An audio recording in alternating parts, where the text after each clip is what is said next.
वो देखना। एफसी को हम 50 किलो सेट करेंगे।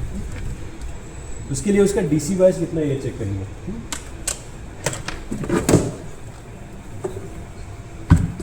ये ठीक है, मॉड्यूलेटिंग सिग्नल जनरेट करेंगे हम यहाँ पे।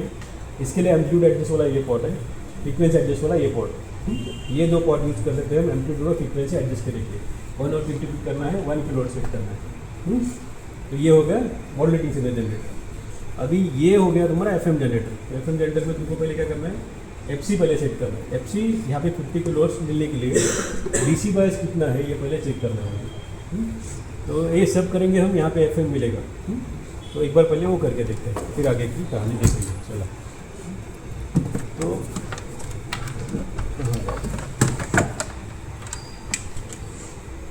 ये वोल्टेज पे जोड़ना है, कहीं और नहीं लगाना। डीसी बायस जोड़ दिया, फिर कॉमन ग्राउंड को जोड़ दिया।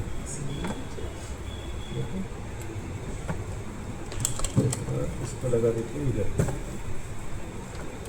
20 वोल्ट पे होना चाहिए। और 8038 का जो आउटपुट है that will connect here. BNC का पॉजिटिव कौन सा, निगेटिव कौन सा, लास्ट टाइम बोला था ना। बीएनसी का पॉजिटिव कौन सा, निगेटिव कौन सा। ये बीएनसी में रेड पॉजिटिव,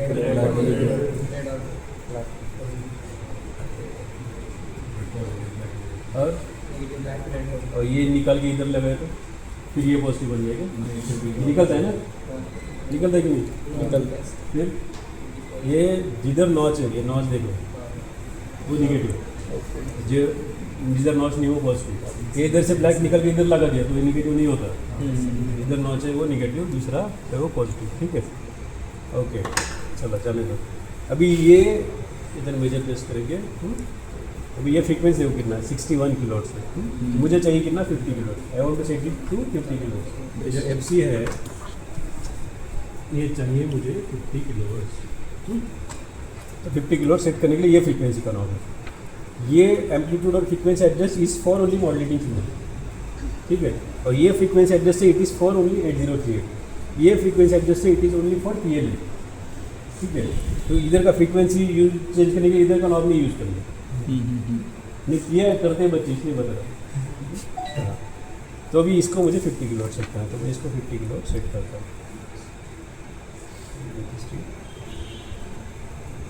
जितना इसका 50 किलोहर्ट्ज़ इसका 50 किलोहर्ट्ज़ सेट करोगे, केयरफुली मैच करोगे, उतना रिकॉर्ड आउटपुट अच्छे से आएगा। ठीक है, तो इसको केयरफुली थोड़ा सा 50 किलोहर्ट्ज़ सेट करना है। बट तो इधर कितना वोल्ट है वो देखें, कितना है 8.0405 कुछ तो है। तो एक्स मतलब अभी एक्स का वैल्यू मिल गया मुझे 8.04 जो भी 04। चलो तो 8.05 इसमें मुझे 5 ऐड करना है। 8.05 में मुझे क्या करना है, 0.5 ऐड करना है। कितना होता है 0.55 और 5 कम किया तो 7.55। मतलब इसके करस्पॉन्डिंग जो फ्रीक्वेंसी रहेगा, तो इसके करस्पॉन्डिंग जो फ्रीक्वेंसी रहेगा वो मुझे फाइंड करना है। मतलब क्या कि जो एफ सी है जब माइनस करूँगा 8.05 माइनस 7.5, मतलब वो मुझे क्या मिलेगा, एफ मिन मिलेगा। ओके, तो एफ मैक्स और एफ मिन मुझे फाइंड करना है। कैसे फाइंड करूँगा, कैसे होगा, सॉरी फ्रीक्वेंसी ना, हाँ प्लस 0.5 चाहिए। इधर 8.05 है, प्लस 0.5 है तो 8.55 होना चाहिए। तो इधर 8.5 सेट करना है, तब जाके इसका फ्रीक्वेंसी चेक करना है। इसको कम करते हैं, तो 8.55 करना है।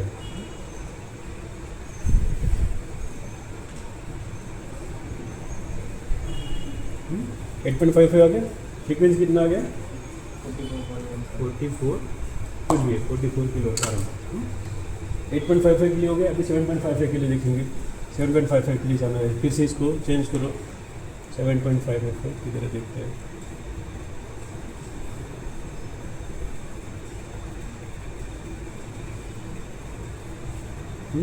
कितना आ गया, 55 56 कुछ आ गया, 56 किलो आ गया। Now you can observe that अगर वोल्टेज बढ़ रहा है तो फ्रीक्वेंसी कम हो रहा है, वोल्टेज कम हो रहा है तो फ्रीक्वेंसी बढ़ रहा है, क्योंकि ये क्या है, नॉन इन्वर्टिंग वाला, इन्वर्टिंग वाला है आगे का बफर और ये, तो इन्वर्टिंग ये करके उसको उल्टा दिखा रहा है। तो लेकिन कुछ गलत नहीं है, तुम नॉन इन्वर्टिंग को इनपुट दोगे तो ये सीधा हो जाएगा, तो उसका छोड़ दो, उसका कोई इशू नहीं। क्योंकि हमारे लिए इंपॉर्टेंट क्या है कि डेविएशन निकालना है हमारे लिए इंपॉर्टेंट है। ओके, तो ये एक बात हो गया। सो अभी how can you find it, 56 minus 44 कितना होता है, 12 किलोवाट्स अपॉन 2, 6 किलोवाट्स हो गया, और डेल्टा एफ आ गया 6 किलोवाट्स, और एफ एम मेरा कितना है 1 किलोवाट्स, तो बीटा कितना हो गया 6, तो एन कितना हो गया 7। ओके, तो 7 साइड बैंड कितना चाहिए मुझे एफ एम में।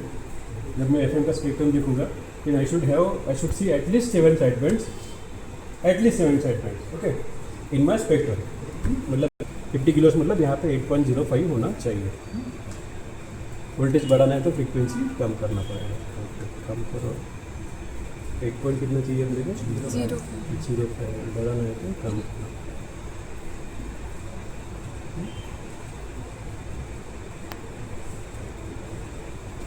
ओके, अराउंड 50 किलो आ गया। फाइन, चलो फिर अभी इसका काम खत्म हो गया, तो रखिए साइड में। अभी डीसी वाइस का कोई काम नहीं है, डीसी वाइस का काम हो गया।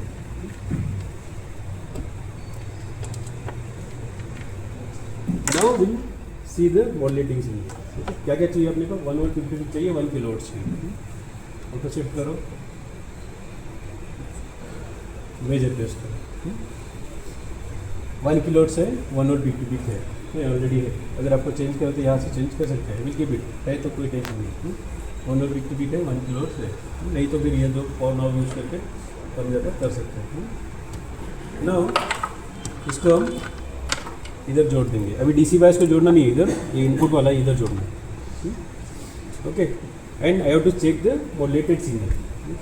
And last time also I told you that whenever I want to check the modulated signal on the DSO, channel 1 पे मॉड्यूलेटिंग सिग्नल जोड़ना है, चैनल 2 पे मॉड्यूलेटेड जोड़ना है, तो अच्छे से दिखेगा। तो ये चैनल 1 है, उस पर मॉड्यूलेटिंग सिग्नल जोड़ते हैं। ये चैनल 2 है, इसमें मॉड्यूलेटेड सिग्नल जोड़ देते हैं।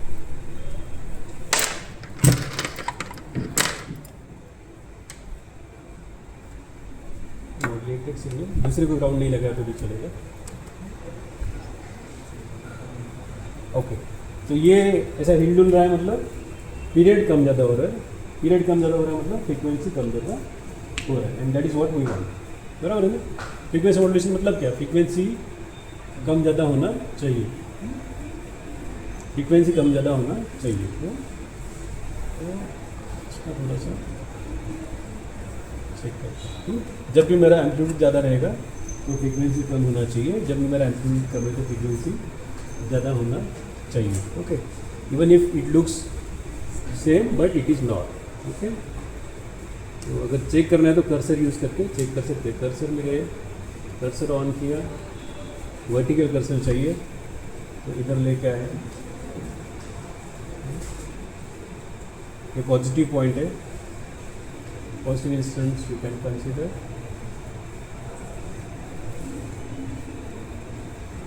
ओके, यहाँ पे डेल्टा कितना आ गया 45 किलो।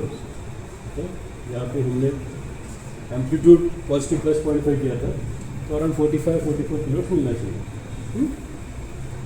जहाँ पे हमारा एम्पलीट्यूड कम हो रहा है वहाँ पे हमको क्या मिलना चाहिए,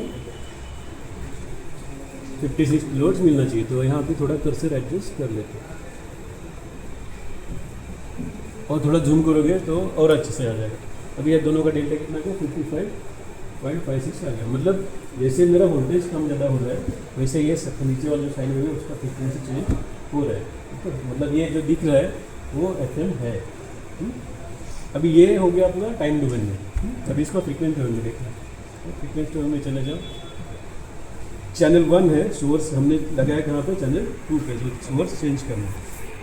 ये जो स्पेक्ट्रम दिख रहा है मुझे, लेकिन ये क्या है 1.25 मेगाहर्ट्ज़ से, इसका सेंटर फ्रीक्वेंसी कितना है 50 किलो है, 1.25 मेगा और 50 किलो बहुत डिफरेंस है। तो उसको मुझे कम करना पड़ेगा। ये क्या दिखाता है, ये एरो वाला फ्रीक्वेंसी दिखाता है, पता है मैंने बहुत बार।